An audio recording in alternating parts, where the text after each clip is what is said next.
Everyone ready? Welcome to Humanity as Organism Thrives, everyone.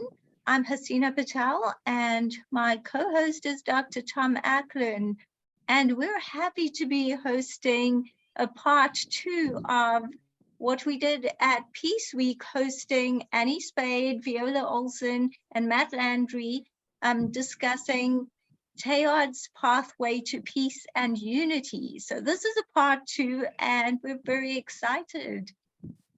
Welcome, Annie, Viola, Matt. Thank you, Haseena. It's really great to be able to continue the discussion a bit, as we mentioned before in our previous, and it'll be a part 1 that encourage anyone interested to view that, to set a context for this particular session.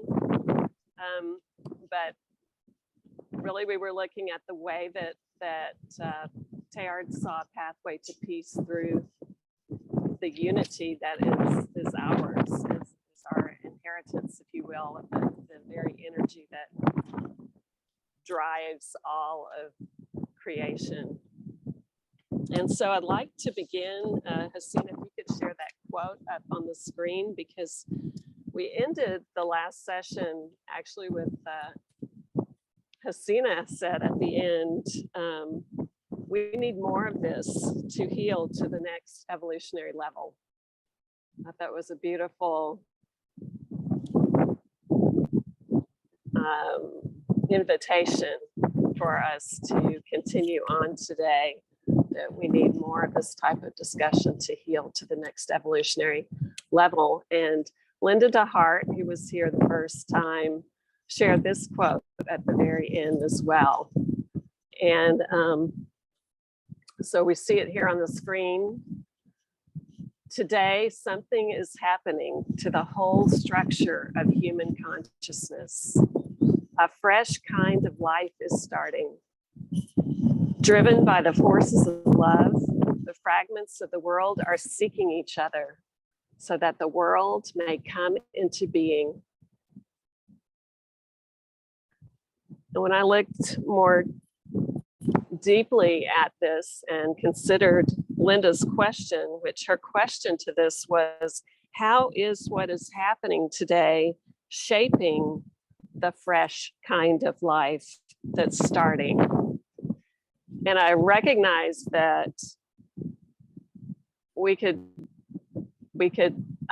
frame that question as, how is this, what is happening today,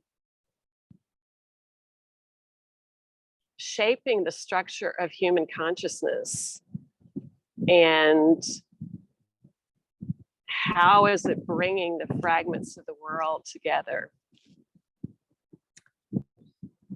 And Matt shared a quote the last session that I think speaks to this whole theme of peace through unity in a beautiful, seemingly simple way, but profound, as Teilhard always cuts to the heart. Literally, fuller being comes from closer union, and closer union from fuller being.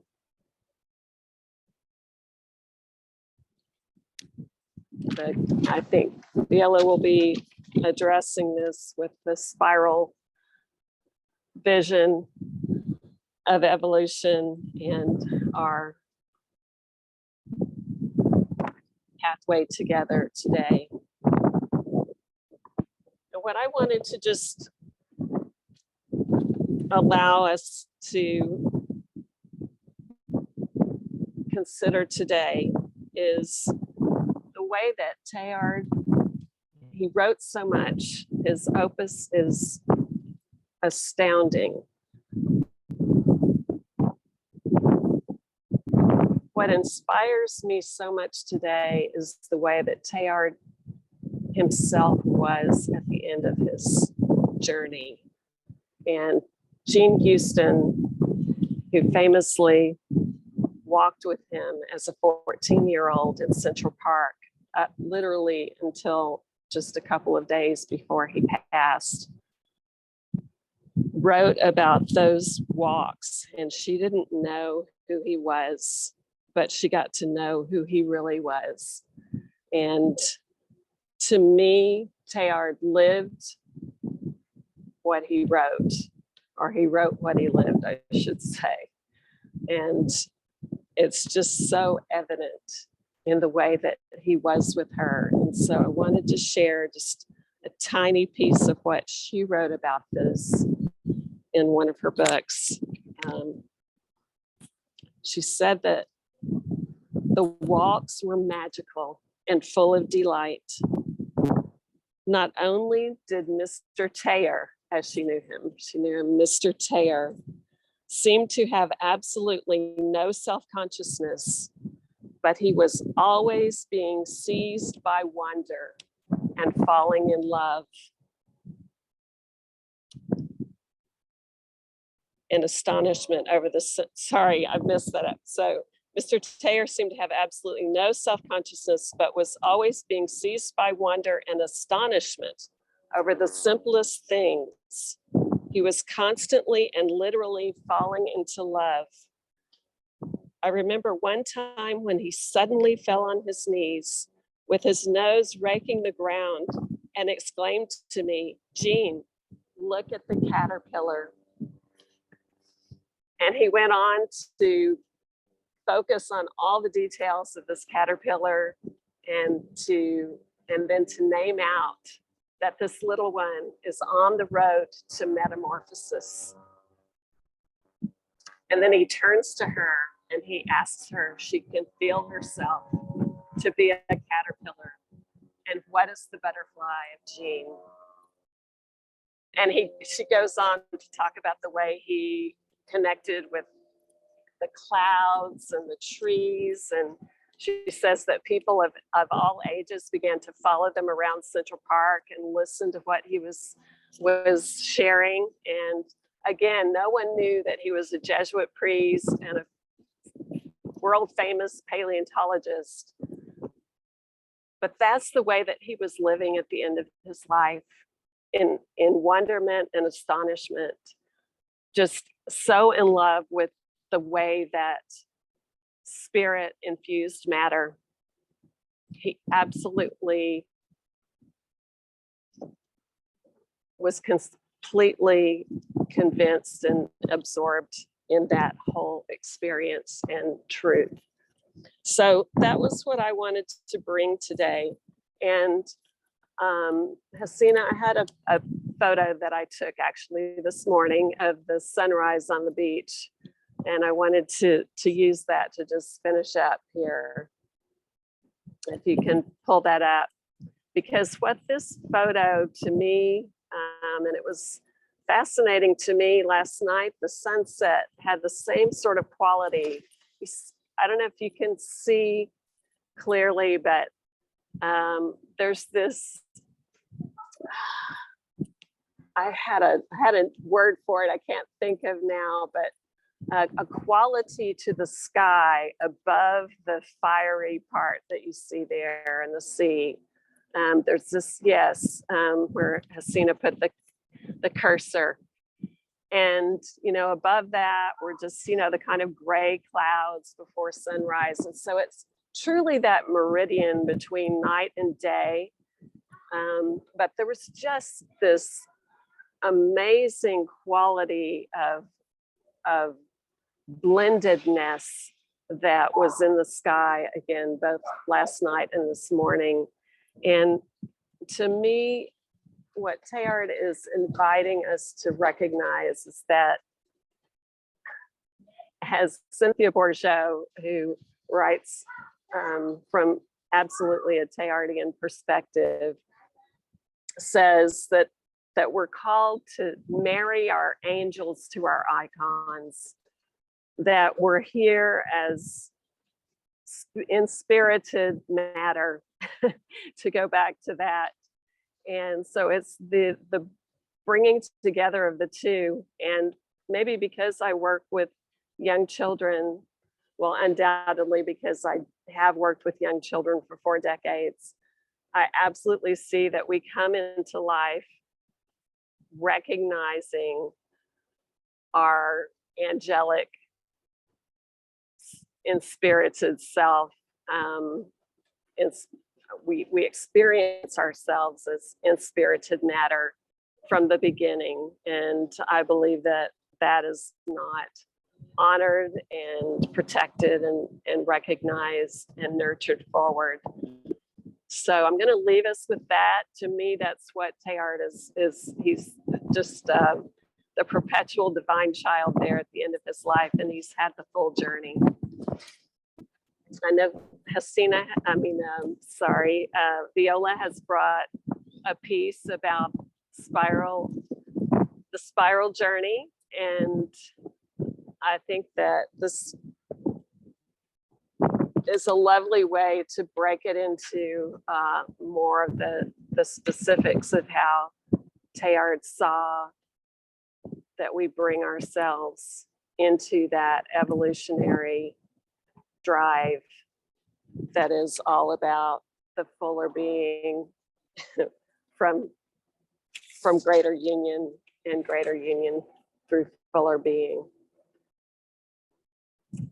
So Viola, we'd love to hear from you a bit now.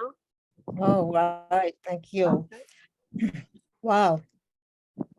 Well, I'm going to be talking about the spiral journey of Teilhard, which he says we are all on, our own evolutionary spiral journey. But I'm going to have to backtrack a little bit. So I'm going to just do a little 1-minute talk on where we left off last time when we talked about building the earth. And then I'm going to go into the spiral journey slides. So if you bear with me for just a moment, we'll begin. Well, I'll start right off where I left off here. Here is the situation. When he wrote in this book, in the preface, in the frontispiece, the age of nations is past, right? The task before us now, if we would not perish, is to build the earth. So that's all we have to do, just build the earth. So that's his love for the earth, like Annie was saying, is so powerful. And throughout the whole prose poem that he wrote with illustrations in his little book over 60 years ago or so, he was so prophetic, and he was saying the same thing that we're saying now. I mean, exactly the same thing we're seeing and saying now. And I got to thinking, if he only knew how much of what he says is a repeat, history repeats itself. And my question is always, well, why? Why do we keep making the same mistakes over and over and over? What is it about our mindset that doesn't remember what Annie was talking about, the angel side of us, which that's what we're born with? We have that caterpillar and that butterfly just waiting, within us to be let free. And so what's holding us back? And that's my task. I'm constantly concerned with the elevation of consciousness. How do we make people aware? Because they know all of the facts, they see it all, they see this world and what we've done to it. But yet, it's this passive, what's the word, mindset that just keeps us stuck in that old mechanistic way of thinking. So that's what I was just going to say about this little book. And I recommend everybody to just read it and see what he had in mind when he said this and how serious he was about saving the earth. And it's all about saving the earth. That's what the whole thing is. We must save mankind.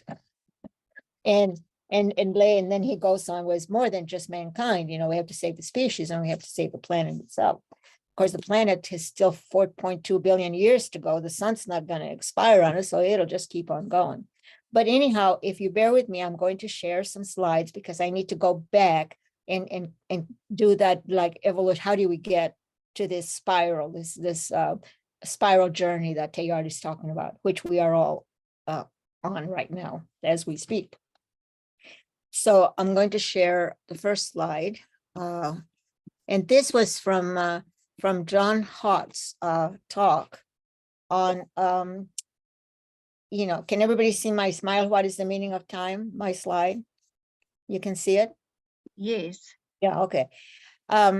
So he's talking about our relationship with time, that we are like this arrow of time, which is a linear thing, and we see things in fragments.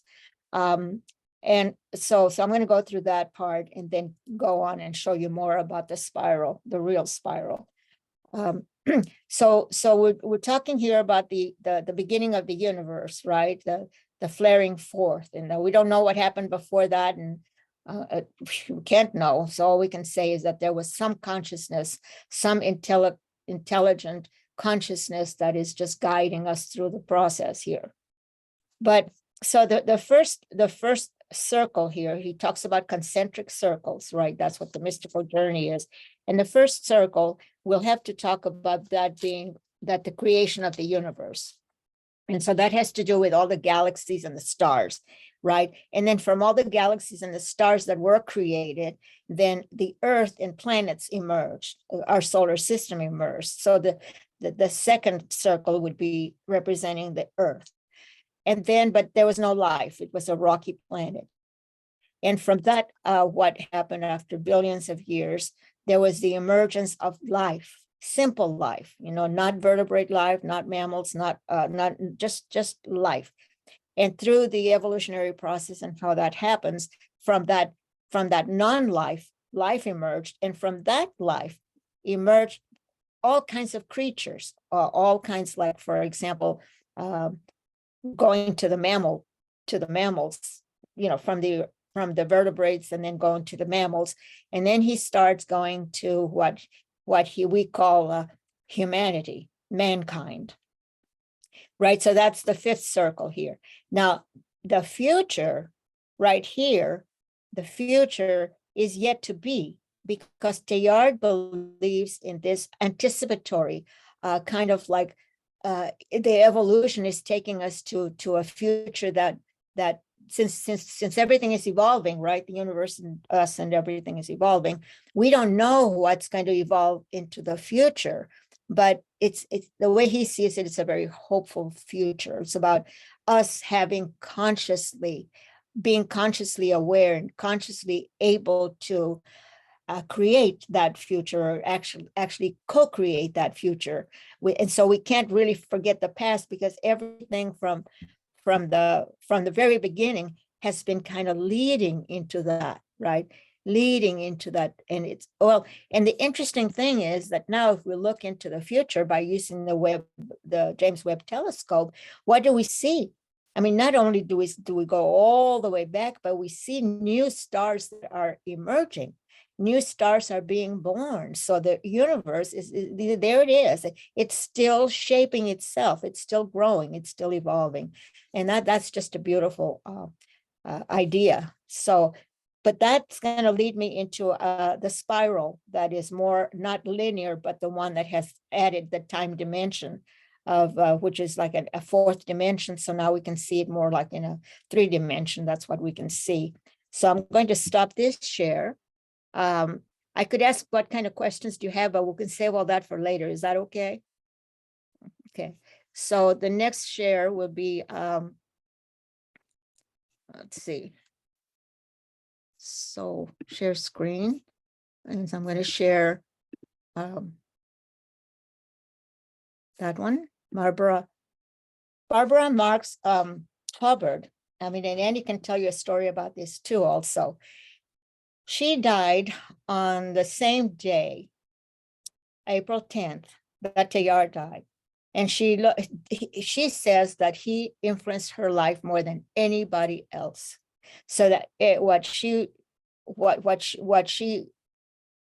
being a futurist, she was really dwelling on, okay, what is going to happen and how does it happen and so on. And this is where she goes into now that we have a looping instead of a linear line, going from fragment to piece, a linear way. But when you introduce time and space into this, now you have a dimensional, so you can imagine, it is three-dimensional looping. And there's, so what you've got the earth, you've got the universe here. Can you see my pointer?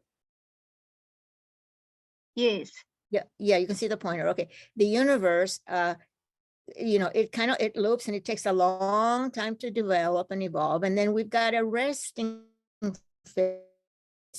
We've got a space right here for us for growth to take place, for things to evolve, for things to get ready to go and move on gradually onto the next loop. So now we go off into another loop. And again, it repeats. The other loop is going to be, the first one was the universe being created. And then the next one is the earth being, the planets, all the planets of solar system and so on being created. And then another loop that takes us gradually up to the next one. But in the meantime, we've got all those eons of time to evolve, to grow, to shape, the future, going towards that at the very end, and then around the loop, and then down to the shaping and to the digesting and composting and, gathering all that intelligence. So she calls all of this universal intelligence. And then back around the loop over here is when animals evolve, and then just mammals and other animals, mainly mammals, I suppose, because they start, well, since it's evolutionary, it's all kinds of things are changing. And then finally you get the human right here in the last loop. But see, that's not the end of the human.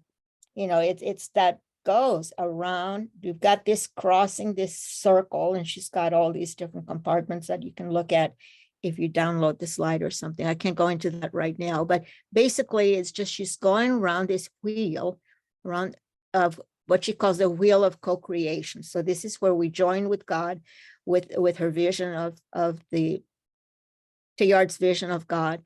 And then she comes up to the universal humanity, so that everybody in all of humanity joins, converges, right, in the convergence, so that we can get to that omega point. And then that takes us to the quantum. Tom was talking about the quantum. And so that's where we are now. We are, we're like all of these matter particles, this just, so we're the earth being made of particles. And then they said, well, waves. Well, no, it depends on the interferences, and it depends on, the quantum physics start going in there and saying, well, it's a wave or it's a particle, depending on how it is affected by the observers. So that the observers make, that slit experiment where there was an observer and then everything changes, the particle becomes a wave and so on. That's another story that I can't really go into. But at that point, see, we have what we get to the infinite possibilities, because that's the infinite potentials that David Bohm talks about. Because where we are now is that's the field, that's the relational field where we make a difference, where we together combined in that field can just change to be, I don't know how to express this. Matt will help me when he starts talking, I'm sure. So Matt, you can take it from here and help me figure this out, how that works.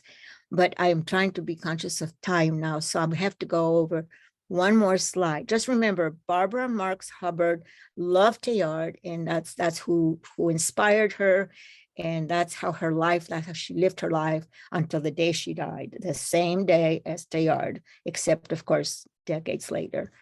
So I'll stop this share and then go on to my third share, which has to do with Kathy Duffy. Screen share. Whoops. There you go. And I have to talk when I'm doing share screen because I can't remember what I'm doing. Share. Okay. So that should have shared. I don't know if it did. Did it fail? Did the share fail? It's the share. It says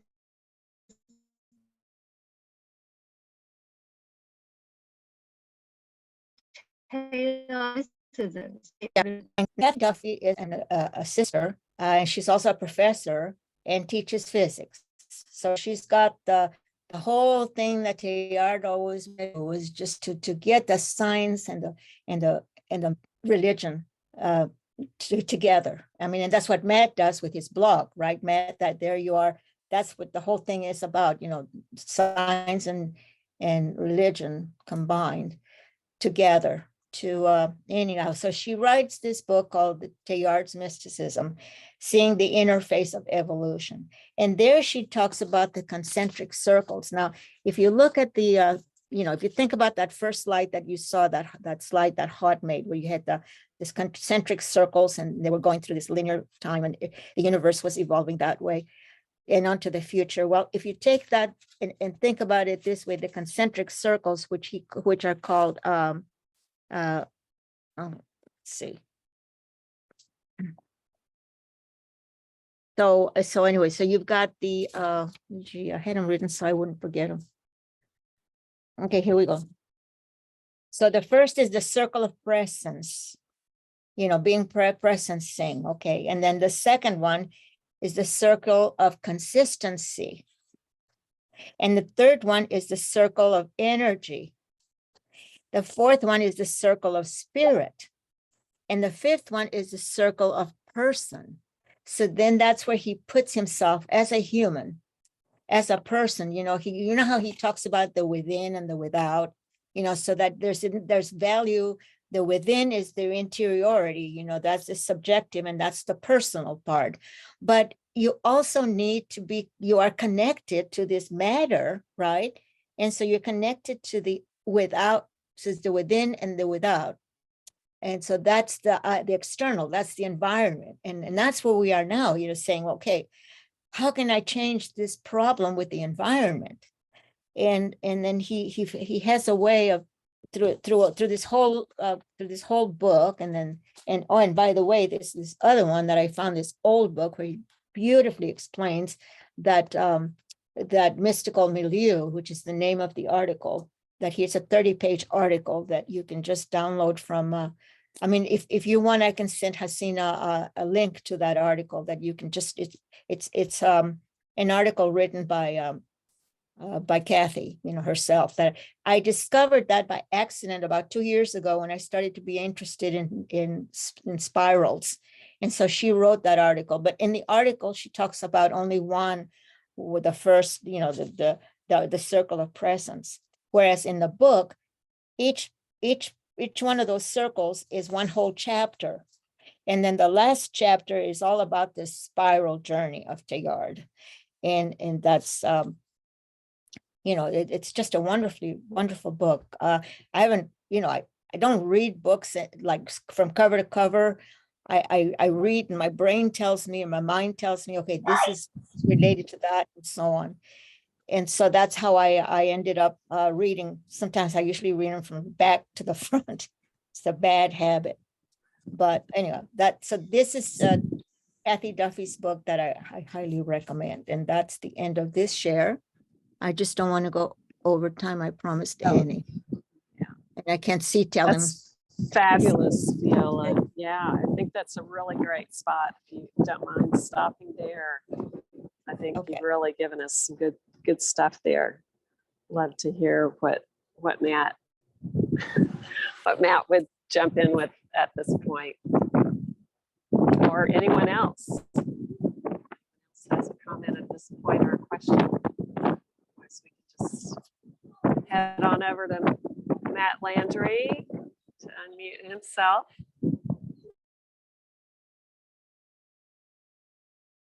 You have to unmute, Matt, so we can hear you.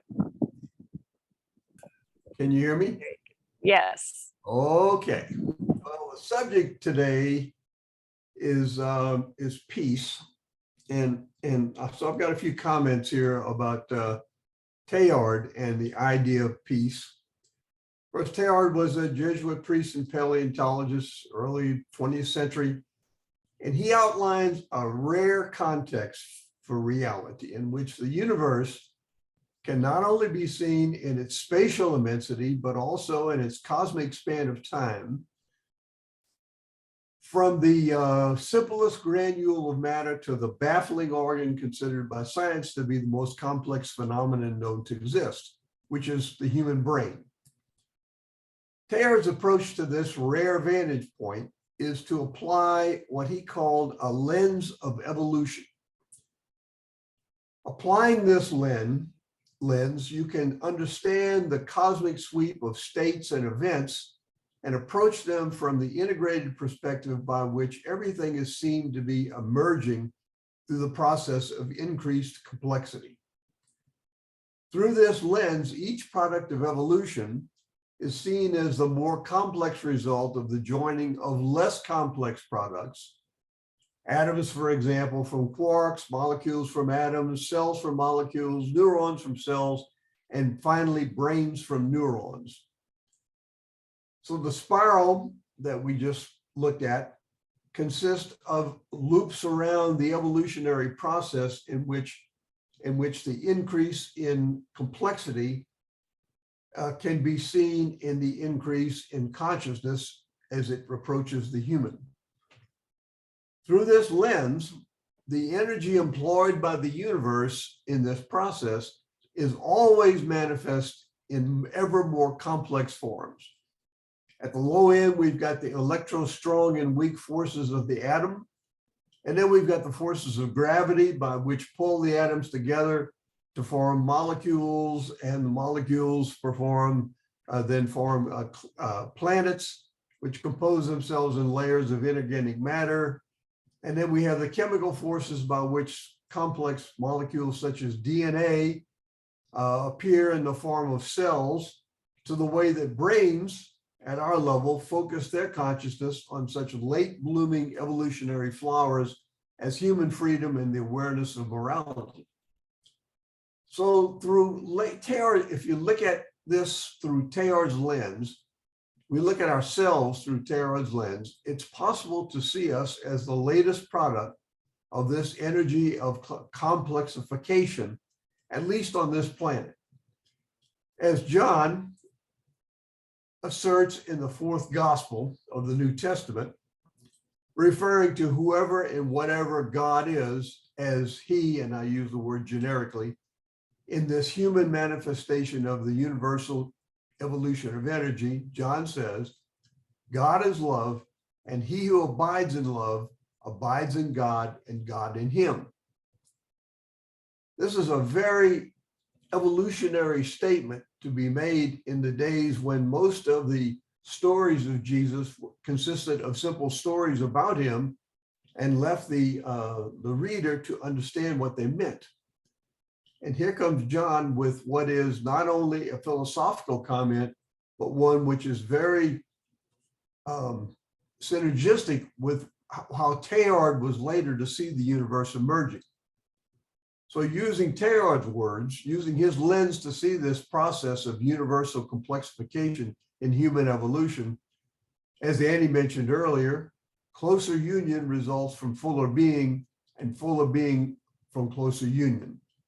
So getting back to the spiral nature of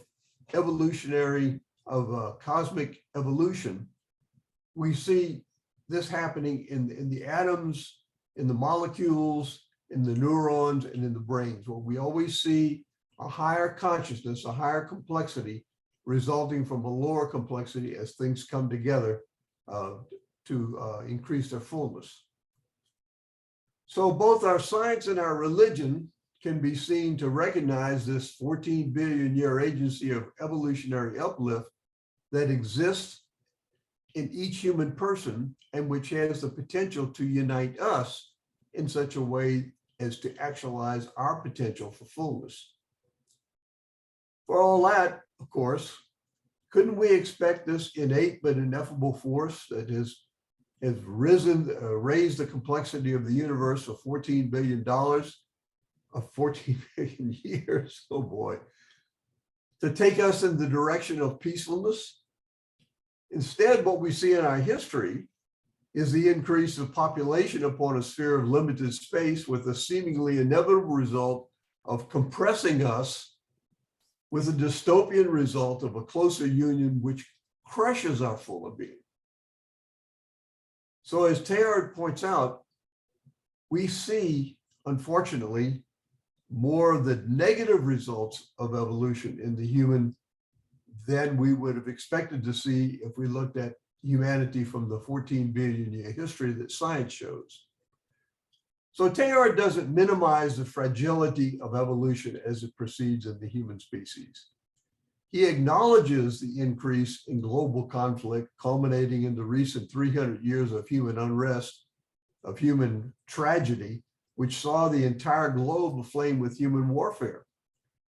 In this period, Teilhard saw the tide of human expansion crashing on the shore of human autonomy in currents of communism, fascism, slavery, which all threaten to sap the human spirit and deplete the human freedom necessary to continue the innovation and invention which underlies our continued evolution.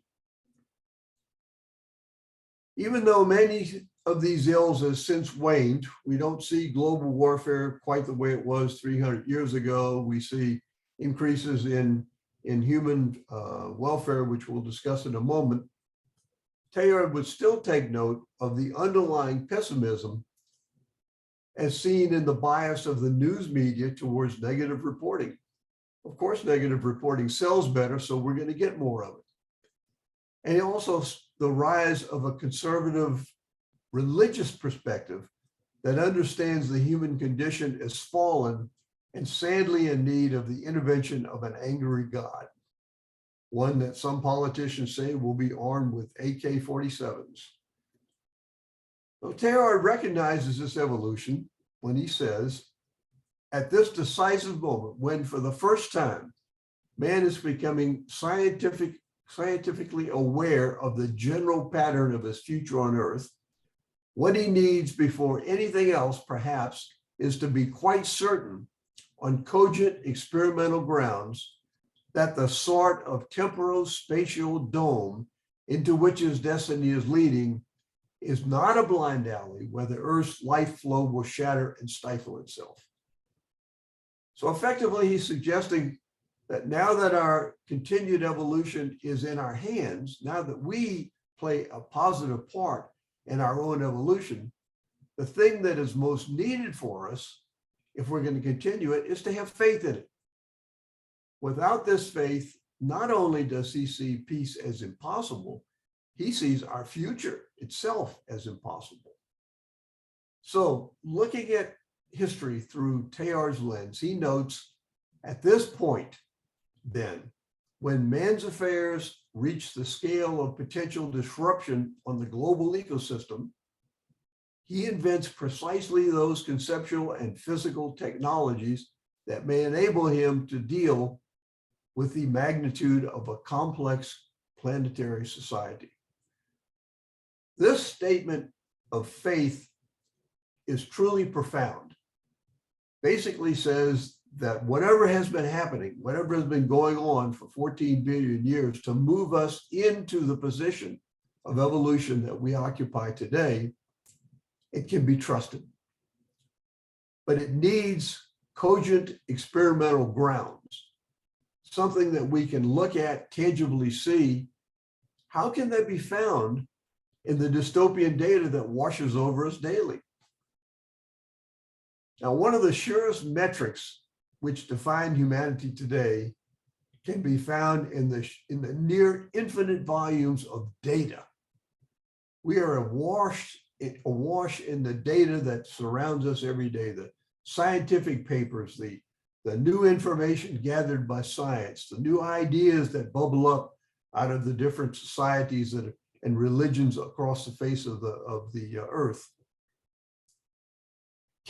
Can this data constitute an ore which could be smelted into the gold of optimism, which might light our march into the future? Teilhard suggests that it can, but we need data to show it. The author, Johan Norberg, has amassed a vast array of data from reputable international sources such as World Health Organization, UNICEF, World Bank, UNESCO, OECD, UNAIDS, which tell a different story. In his book, Progress, he provides just the data that Teilhard suggests. He documents the slow, steady, spontaneous improvement of global human welfare that substantiates Teilhard's optimistic forecast of the continuation of the rise of complexity through the human species.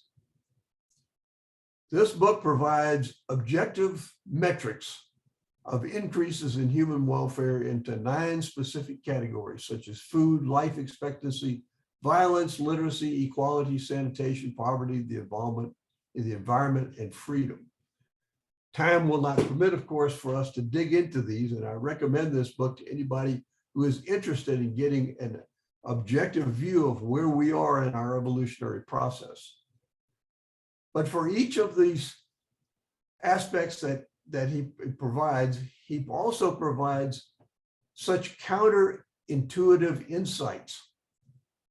We have this intuition, which kind of sees us going to the dogs. So finding a positive take on this today, unfortunately, is counterintuitive. And one of his insights is the fact that severe global poverty has been nearly eradicated in over the last 150 years. Now, this is very counterintuitive. If you ask the average person on the street whether severe poverty is increasing, decreasing, or remaining constant, only 3% would answer that it's decreasing. If you ask a chimpanzee, a group of chimpanzees, for the same kind of information, you'd get a higher percentage of people, of chimpanzees, that thought the opposite direction.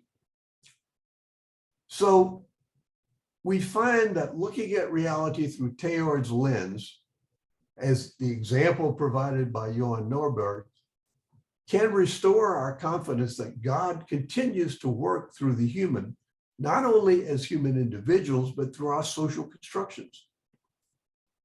If that weren't happening, we would not expect to see the continuation of evolution that Norberg documents so succinctly and Teilhard anticipates. But this understanding requires us to become aware of the flow of divine life within us and learn to cooperate with it.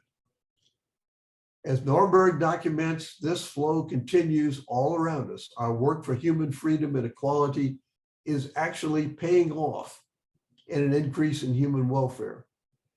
And where humans are increasingly well off, peace is inevitable. Or as Teilhard puts it, and this is the final quote that I'll offer, those who spread their sails in the right way to the winds of the earth will always find themselves borne by a current towards the open sea. Can I field any questions on this? Hello? Fabulous. Yes. Thank you, Matt. Thank you. Yeah, I'd love to bring everyone on, Haseena, and see what comments anyone else might have, questions, thoughts. Yeah, let's put it in gallery view and just see. Right.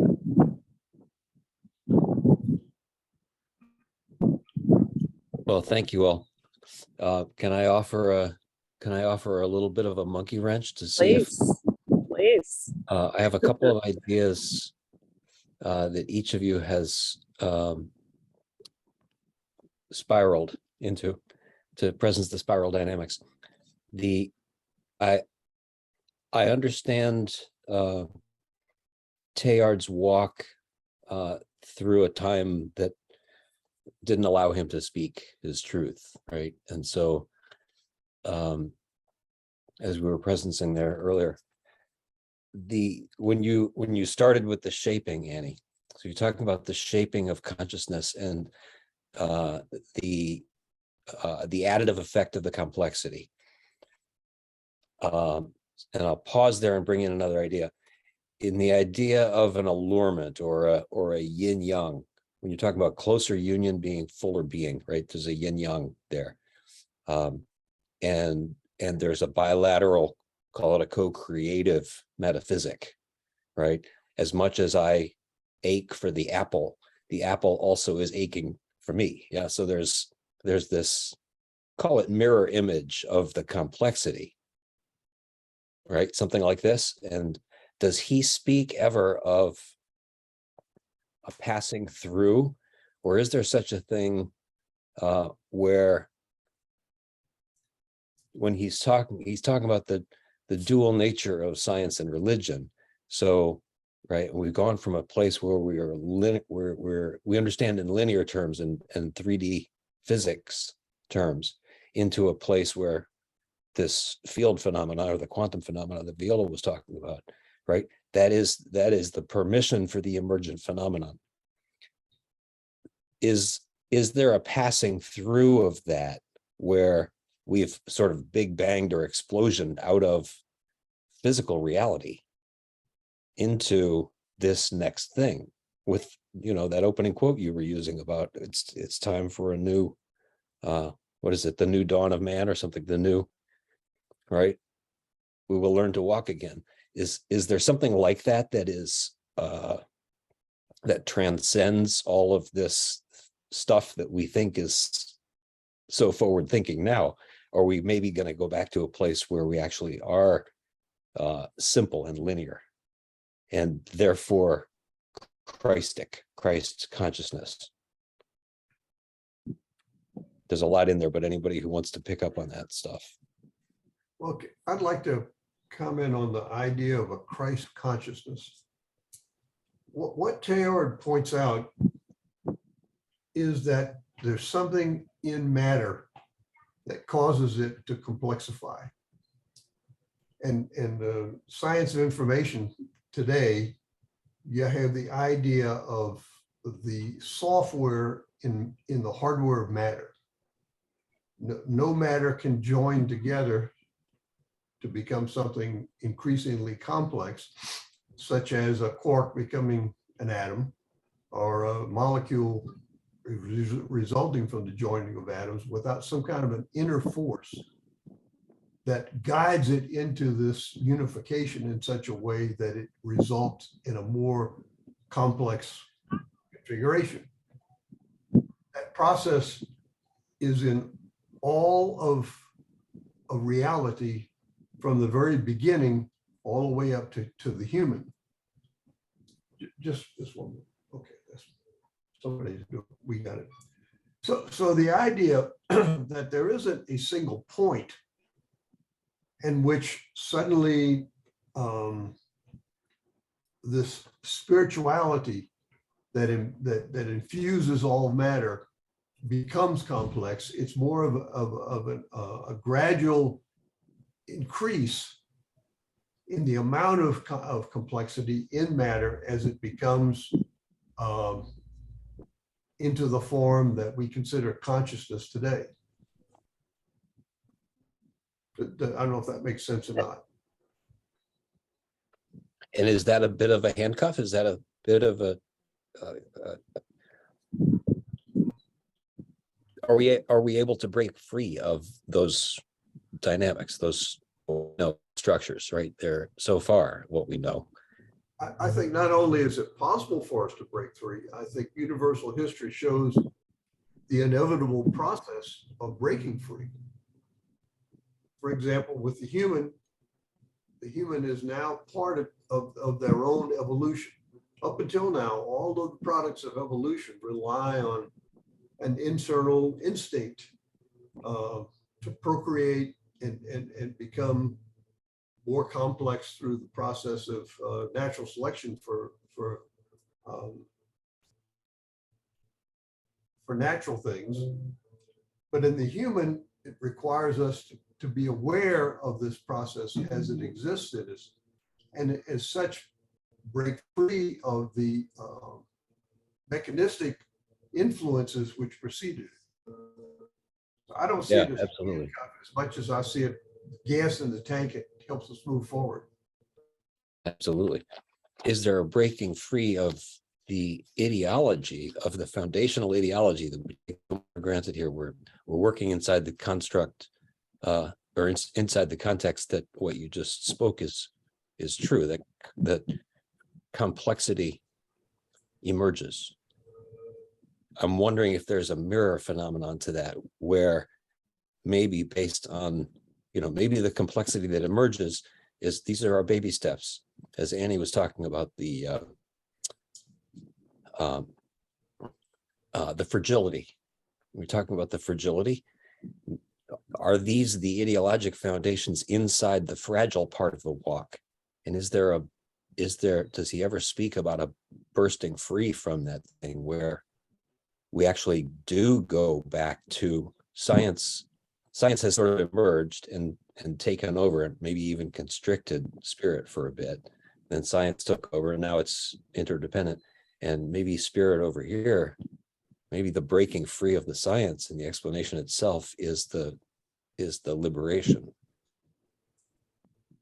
I don't think Teilhard would say breaking free of science as much as he would say science itself evolves. And you'll notice one of the things that science so far has yet to evolve into is an understanding of human aspects such as love, trust, faith, confidence. These are all things which are sort of addressed by psychology, which is kind of parascience, but it doesn't really address the whole idea of the human spirit. Religion, on the other hand, addresses the human spirit, but it addresses it in so many potentially contradictory forms, and we see that in all of our religious expressions, that some thinkers are beginning to say that a religious statement makes actually more sense if it can be put into the context of a scientific belief. For example, if science understands this idea of an innate spirituality which causes evolution to move forward, it frees science from the idea of materialism. And if religion can understand that this is the thread that runs through all religion that helps humans evolve, which is consistent with what science said, then religion can evolve as well. So the religion and science, from Teilhard's perspective, are seen as evolving towards a common approach and an integrated approach to the human condition.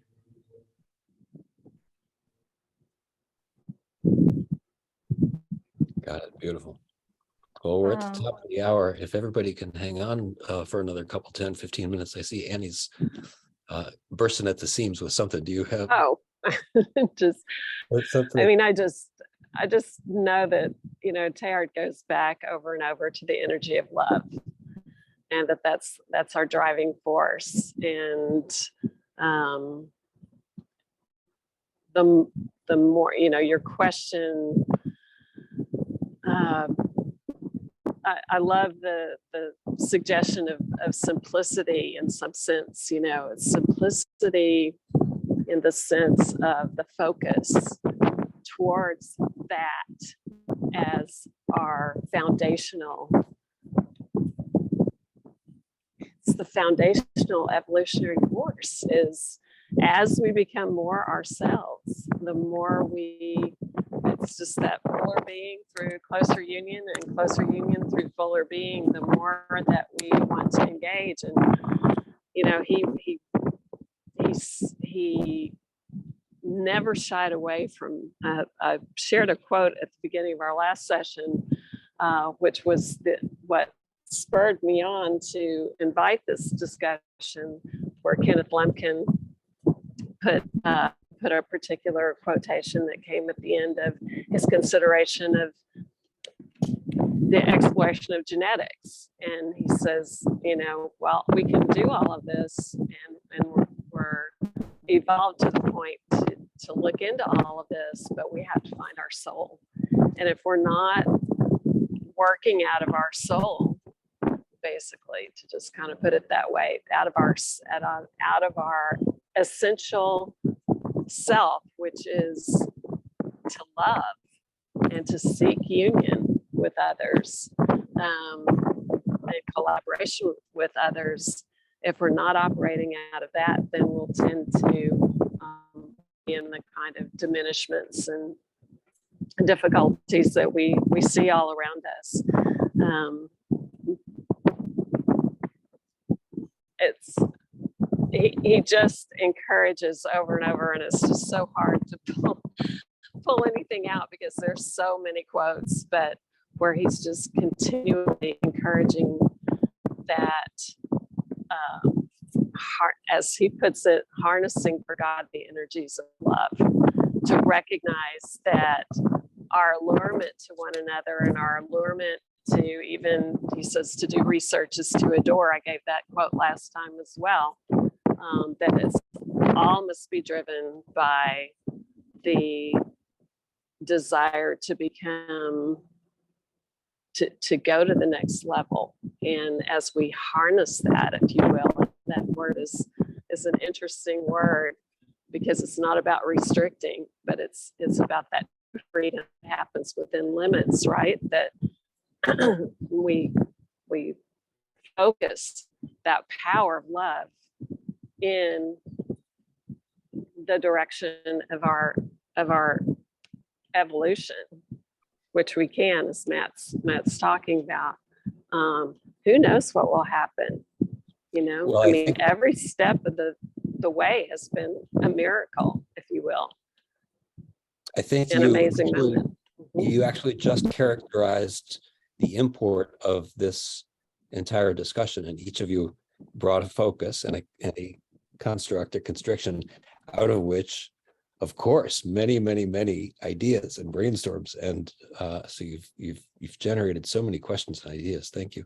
And one of whom is coming from Gail, who's got her hand up. Thank you.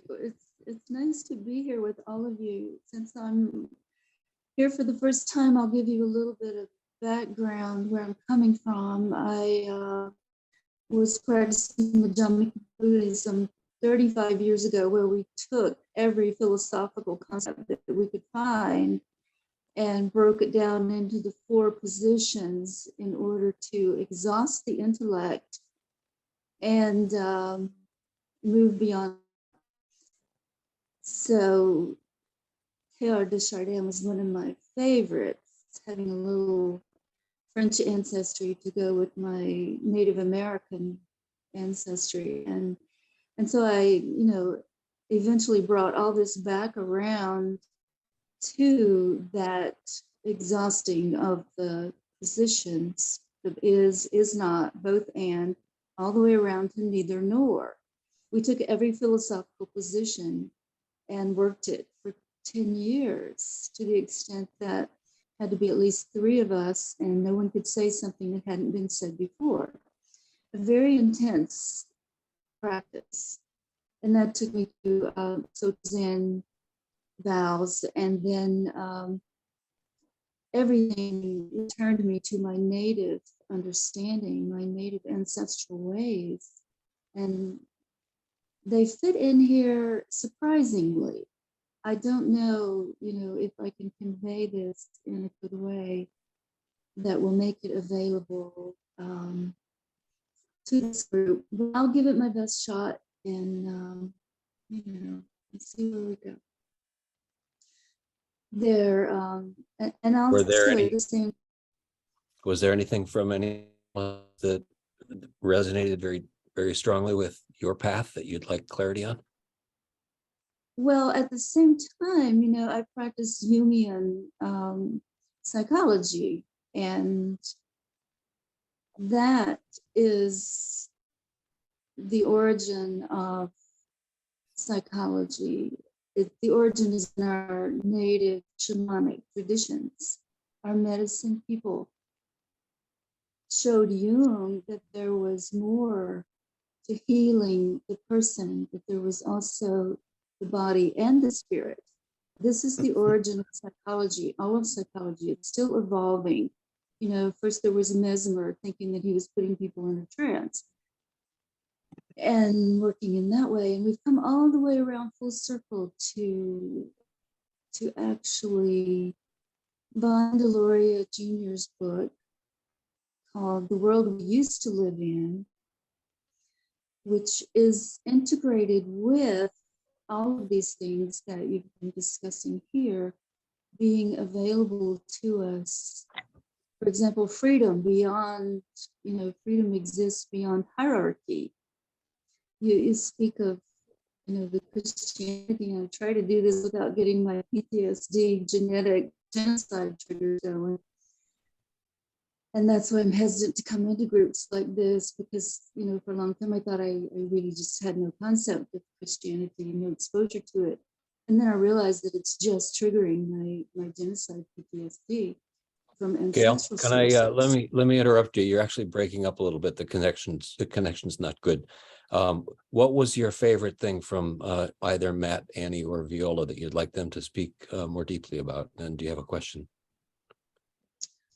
The way that they bring it into eventually psychology, you're integrating religion and science, but you're not going back to the origins of the patriarchy and the alchemist. That's going way back, and we don't want to swing between the matriarchy and the patriarchy. Is it possible in this day and age for us to step beyond hierarchy back into a full, complete spiraling circle that spirals back to center? Is that really a possibility? And center, we are verb-based. On the perimeter of that circle, we are noun-based. We are so identity-based Okay, in this culture. I think we got most of it. Yeah, Is it- thank you. It's, Annie, did you pick up most of that? Oh, you're muted. You're muted, Annie. Can I comment on? Yeah, I was thinking Matt or Viola might like to jump in on that. Sure. Yeah. Well, yeah, I'd like to comment on just one aspect of what Gail said, and that's the idea of a past perfection from which we have fallen.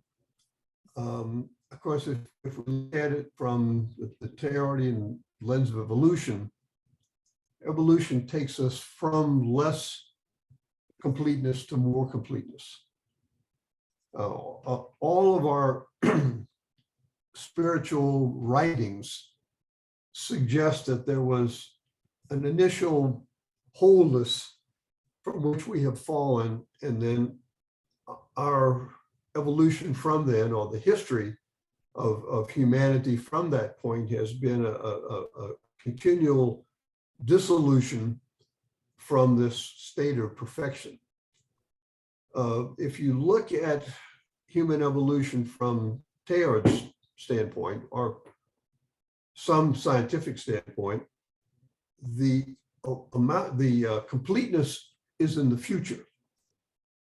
It's something that we strive for, and evil in the world today is a reflection of not how far we've fallen, but how far we have yet to go.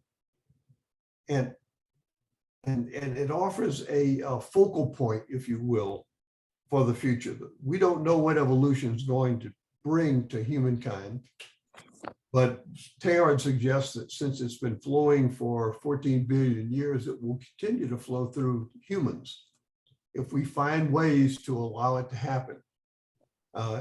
We suggested a few of the metrics that result from human freedom and the ability of a suggestion that humans could get along in a way that enhances human freedom.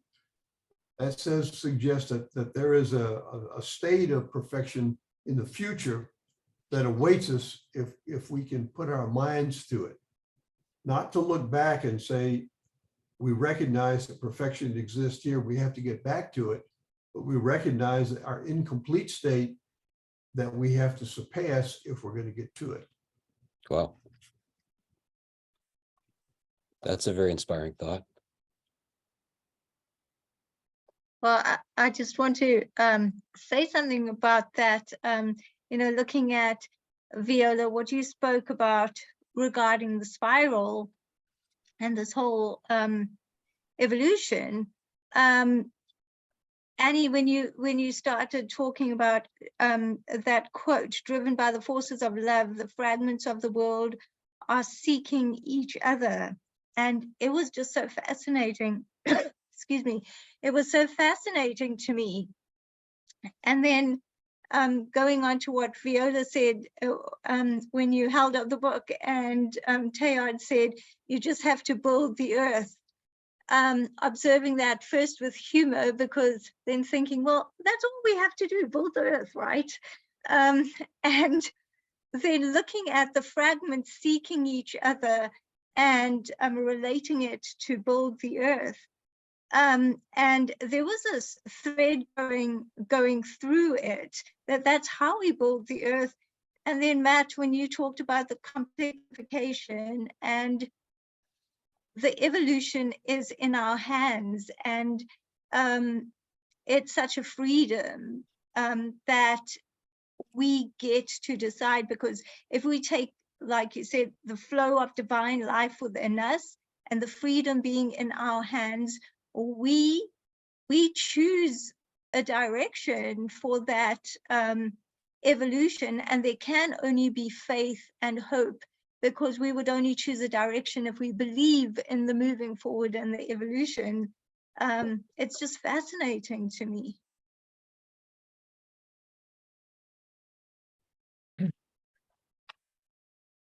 I think I'll just Viola, add, yeah, oh, that'd be well, I'll great just to- add yeah.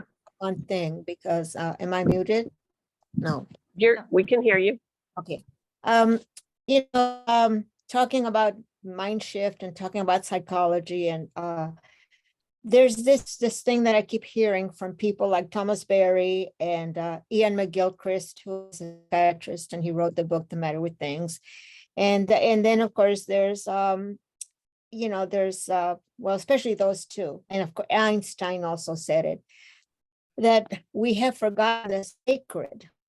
I mean, just that word, that the universe is sacred, and that everything is sacred, is the earth is sacred, and our body, our mind, so how does that word, that I keep coming back to that thought, that if we remember what is sacred, then we protect it, and then we love it, right? I mean, that's how I interpret that. You protect and you love what you find sacred, because it's a reverential. I mean, you revere it, you honor it, you love it. It's that energy, So anyway, that's all I had to say. I kept thinking about that. Which to me, Viola is exactly what Gene Houston observed about Teilhard at the end of his life, that he was, as she says, literally falling in love with everything. He saw everything as absolutely sacred. And yet it's interesting, I picked up also the Christic was the last thing that he wrote. And he completed it a month before he died. And I actually pulled this off a UK Teilhard website that Shamima is giving us right now. Perfect timing, Shamima. And so in the Christic here, a month before Teilhard died, as he's having these amazing walks with Gene Houston, and absolutely transformative of her life, and who knows how many other people were inspired by him. As she says, the entire group of people would follow them around. He asked this question of himself: how is it that I find that I am almost the only one of my type, the only one to have seen? And how is it when I come down from the mountain, I find myself so little better, so little at peace, so incapable of expressing in my actions that wonderful unity that encompasses me? And I wanted to share, just to give back to Teilhard there, because he's speaking to how we still feel that we struggle to do that. And if someone like Teilhard could still feel at the end of his life when he's witnessing this way to so many people in Central Park. But that he does bring it out, but he's still questioning himself that way. But he also writes a couple of decades before to Leontine Zanta, who was one of the many people that he kept up a correspondence with until she died. He says only one thing is necessary: to do your best, to keep yourself at that absolute place that is the best that you can bring to any given moment, and whatever forces there are, he says that whatever it is that would hold up as a resistance, that you just keep to that place where your maximum effort is. So I just feel that just encourages us to be in that best place that each of us can be, and to be so encouraged that someone like Teilhard even was still questioning himself at the end of his life. That it's not perfect, but when we all come together, who knows what can come from that, because the power of love is beyond what we can necessarily imagine, right? Yeah. Annie, that reminds me of your picture, your photograph of the ocean, where you have the Yes. shadow and then you have the light. And it's that yin and yang. And I think it's what about the subconscious, you have, you've got the dark that you've got to face, and you got to break through the dark, and then you've got the light. And you have to have both. And then there's that suffering, but then there's the joy that when the suffering turns into compassion, and then you empathize with the person that's in pain, and then you understand, well, like Mother Teresa, in Calcutta, that's how some people who went and worked with her discovered compassion, because of what they saw, that suffering. And then they began to say, oh, that could be me. And this is just another topic that we could talk about it forever. It's very, very interesting. And thank you, Gail, for bringing that up about psychology. Where is Jung in all of this? And I think you recognized that the archetypes, that are built into our DNA, that's from our ancestors. She was also talking about her ancestors, so that we have that ancestral DNA that's within us, that those archetypes that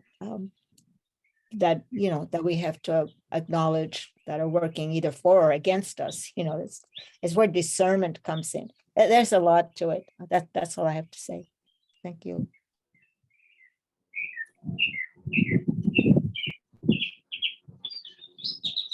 Birds. This has been lovely. Thank you again so much, Haseena and Tom, for holding space for this ongoing conversation.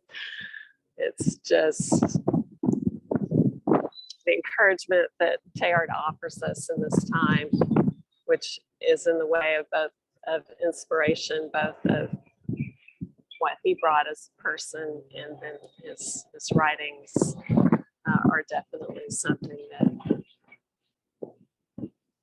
give us huge encouragement for these times. So I really appreciate the opportunity to break it out for over 2 hours over the last month, and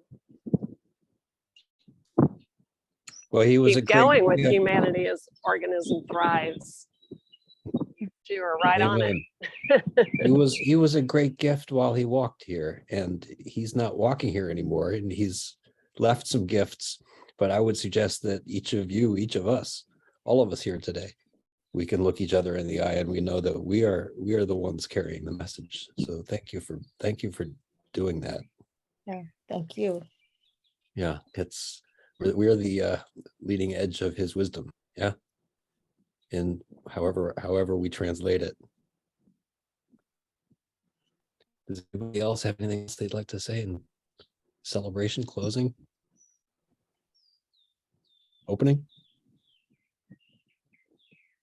Just Quantum thank you, leaping? Matt, Viola, Annie. Thank you. Thank you for hosting us. And Annie, thanks for setting up our side of it, as usual. My pleasure. Thank you all for being here. Okay, well, I'm out. Take care.